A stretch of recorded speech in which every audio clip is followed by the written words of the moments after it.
അപ്പോൾ hello all, welcome to ഇത്തിരി നേരം ഒത്തിരി കാര്യം. ഇപ്പോൾ സ്പെഷ്യൽ ടോപ്പിക്കിൽ നമ്മൾ ഇന്ന് പഠിക്കാൻ പോകുന്നത് ഫോറസ്റ്റ് ബയോഡൈവേഴ്സിറ്റി, അതും നമ്മുടെ പശ്ചിമഘട്ടം സഹ്യാദ്രി സഹ്യപർവ്വതം എന്നൊക്കെ പറയുന്ന സഹ്യപർവ്വതത്തിലെ ബയോഡൈവേഴ്സിറ്റിയിൽ ഫ്ലോറയും ഫോണയിലും ഏറ്റവും ഇമ്പോർട്ടൻ്റ് ആയിട്ട് നിങ്ങൾ ഈ BF എക്സാമിൽ നോട്ട് ചെയ്യേണ്ടിയിരിക്കുന്ന പ്രധാനപ്പെട്ട സ്പീഷീസ് നമുക്ക് ഡിസ്കസ് ചെയ്താലോ.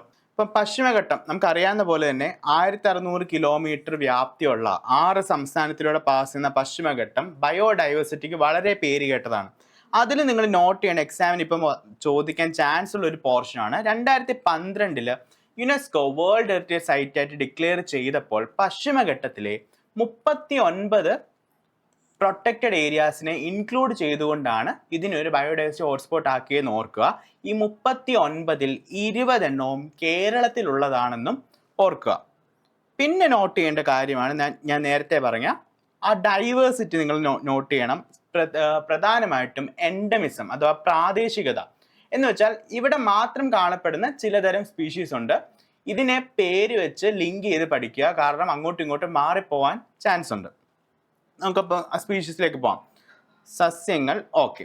ആദ്യം നമുക്ക് സസ്യങ്ങളിൽ മരങ്ങളുടെ കോൺട്രിബ്യൂഷനും ഡിസ്ട്രിബ്യൂഷനും നോക്കാം. മരങ്ങൾ ഇതേ ഇമ്പോർട്ടൻ്റ് ആയിട്ട് നോക്കേണ്ട മരങ്ങൾ പൂവമാണ്. പൂവം നോക്കണം, വെള്ളപ്പൈൻ നോക്കണം, മട്ടി നോക്കണം, തമ്പകം നോക്കണം. അപ്പോൾ ഈ 4 മരങ്ങൾ പശ്ചിമഘട്ടത്തിൽ എൻഡമിക് ആണോ, ഇവയിൽ നിന്ന് സെലക്ട് ചെയ്തെടുക്കുക എന്നൊക്കെ പറഞ്ഞാൽ ഈ 4 മരങ്ങളുടെ പേര് മറക്കരുത്: പൂവം, വെള്ളപ്പൈൻ, മട്ടി, തമ്പകം.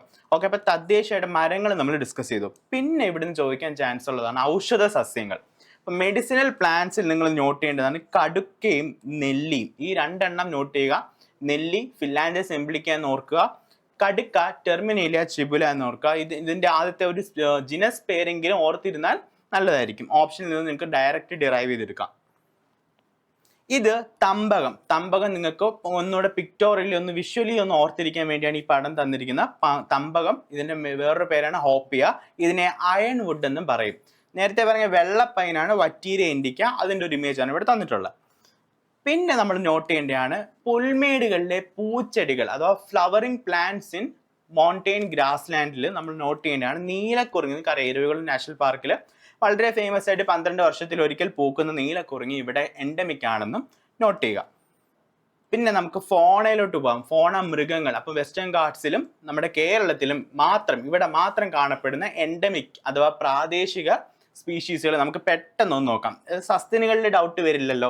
ഏഷ്യൻ ആന, കടുവ, ഗൗറൊക്കെ ഉണ്ട്. പോയാൽ നമുക്ക് ഇവിടെ നോക്ക്.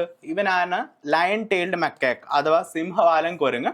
ഇവൻ സൈലന്റ് വാലിയിലാണ് കാണപ്പെടുന്നത്. ഇവൻ ഇവിടെ എൻഡമിക് ആണെന്ന് മറക്കരുത്. ഇവൻ എൻഡേഞ്ചേർഡ് ആണ്. അപ്പോൾ IUCN റെഡ് ലിസ്റ്റ് പ്രകാരം എൻഡേഞ്ചേർഡ് ആയിട്ടുള്ള സിംഹവാലൻ കുരങ്ങ് അഥവാ ലയൺ ടെയിൽഡ് മക്കാക്ക് സൈലന്റ് വാലിയിൽ മാത്രം കാണപ്പെടുന്നു. ഇത് എൻഡമിക് ടു വെസ്റ്റേൺ ഗാട്ട്സ് ആണ്. അടുത്ത സ്പീഷീസിലോട്ട് പോകുമ്പോൾ നമുക്ക് നീലഗിരി താർ കാണാം. നീലഗിരി താർ അഥവാ വരയാട് എവിടെയാണ് ഇത് കാണപ്പെടുന്നത്? ഇരവികുളം നാഷണൽ പാർക്കിലാണെന്ന് ഓർക്കുക. ഇതും ഇവിടെ എൻഡമിക് ആണ്. ഇരവികുളം നാഷണൽ പാർക്കിൽ കാണുന്ന ഈ നീലഗിരി താറ് ഏത് സ്റ്റേറ്റ് ആനിമൽ ആണെന്നോട് ചോദിച്ചാൽ അവിടെയും തെറ്റിക്കരുത്. കേരളത്തിൻ്റെ അല്ല, തമിഴ്നാടിൻ്റെ സ്റ്റേറ്റ് ആനിമലാണ് നീലഗിരി താർ. പിന്നെ നീലഗിരി ലെങ്കൂറിനെ കുറിച്ച് ഓർക്കുക. നീലഗിരി എന്ന് കേൾക്കുമ്പോൾ തന്നെ നമുക്ക് വെസ്റ്റേൺ ഗാട്ട്സുമായിട്ട് റിലേറ്റ് ചെയ്തതാണെന്ന് മനസ്സിലാകും. അപ്പോൾ അവിടെ ഡൗട്ട് വരേണ്ട കാര്യമില്ല. എന്നാലും കരിങ്കുരങ്ങ് നീലഗിരി ലെങ്കൂറിൻ്റെ കോമൺ മലയാളം നെയിമെന്ന് ഓർക്കുക. ഇത് വംശനാശ സാധ്യതയുള്ള വൾണറബിൾ കാറ്റഗറിയിലുള്ള ഒരു സ്പീഷീസ് ആണ്. ഇതും വെസ്റ്റേൺ ഗാട്ട്സിൽ എൻഡമിക് ആണെന്ന് ഓർക്കുക. ഈ ഇമേജ് തന്നിരിക്കുന്ന നിങ്ങൾക്ക് പിക്ടോറിയലി പെട്ടെന്ന് സ്ട്രൈക്കിംഗ് ആയിട്ട് ഓർത്തിരിക്കാനാണ്. അപ്പം റിവൈസ് ചെയ്യുമല്ലോ ഇനി നിങ്ങൾക്ക്. കടുവ ഡൗട്ട്. കടുവ നമുക്ക് ഇവിടെ പെരിയാർ, നമ്മുടെ ടൈഗർ റിസർവുകളായിട്ടുള്ള പെരിയാറും പറമ്പിക്കുളം എല്ലാം കടുവകളുണ്ട്. കടുവയും ഇവിടെ ഉണ്ട്. ഇവിടെ എൻഡമിക് ആയിട്ട് കാണപ്പെടുന്നതാണ്. പക്ഷേ കടുവ ഇവിടെ മാത്രം കാണപ്പെടുന്നതല്ല. കടുവയെ നമുക്ക് ബംഗാളിലും ബാക്കി Jim Corbett, Uttarakhand, central India ഇവിടെ എല്ലാം കടുവ വൈഡ് സ്പ്രെഡ് ആയിട്ടുണ്ട്. പിന്നുള്ളതാണ് ഗൗർ, കാട്ടുപോത്ത് അഥവാ ഇന്ത്യൻ ബൈസൺ. ഗൗർ എന്ന് പറയും. ഇതും വൾണറബിൾ കാറ്റഗറിയിലുള്ള ഒരു സ്പീഷീസ് ആണ്. ഇവിടെ എൻഡമിക് ആണ്. നേരെ നമ്മളിത് ആംഫീബിയൻസും റെപ്റ്റൈൽസിലോട്ട് പോകുന്നു. അപ്പോൾ ഇവിടെ വെസ്റ്റേൺ ഗാട്ട്സിൽ ഉള്ള എൻഡമിക് ആയിട്ടുള്ള ഒരു റെപ്റ്റൈലോ ആംഫീബിയനോ ചോദിച്ചാൽ ഇവന്റെ പേര് മറക്കരുത്: പന്നിമൂക്കൻ തവള അഥവാ പർപ്പിൾ ഫ്രോഗ് അഥവാ നാസിക്ക പെട്രാക്ക സഹിയാട്രെൻസിസ് എന്ന പേര് ഓർക്കുക. ഇവന്റെ മൂക്ക് നീളൻ മൂക്കാണ്. അതുകൊണ്ടാണ് പന്നിമൂക്കൻ തവള എന്ന് വിളിക്കുന്നത്. പക്ഷികളിൽ മലബാർ ഗ്രേ ഹോൺബിലിന്റെ അഥവാ ചാര ഹോൺബിൽ, മലബാർ ഗ്രേ, ചെറു മലമുഴക്കി വേഴാമ്പൽ, ചാര ഗ്രേ ഹോൺബിൽ എന്നൊക്കെയാണ് ഇതിന്റെ മറ്റു പേരുകൾ. ഇതിവിടെ എൻഡമിക് ആണ്. പക്ഷെ വേറൊരു കാര്യം കഴിഞ്ഞ ഷോർട്ട് വീഡിയോയിൽ നമ്മൾ ഡിസ്കസ് ചെയ്തിരുന്നു, സാധാരണ ഗ്രേറ്റ് ഇന്ത്യൻ ഹോൺബിൽ നമ്മുടെ സംസ്ഥാന പക്ഷിയാണ് എന്നിരുന്നാൽ പോലും ഇവിടെ മാത്രം എൻഡമിക് ആയിട്ട് കാണുന്നവയല്ല, അത് നാഗാലാൻഡിൽ നോർത്ത് ഈസ്റ്റിലൊക്കെ കാണുന്നു.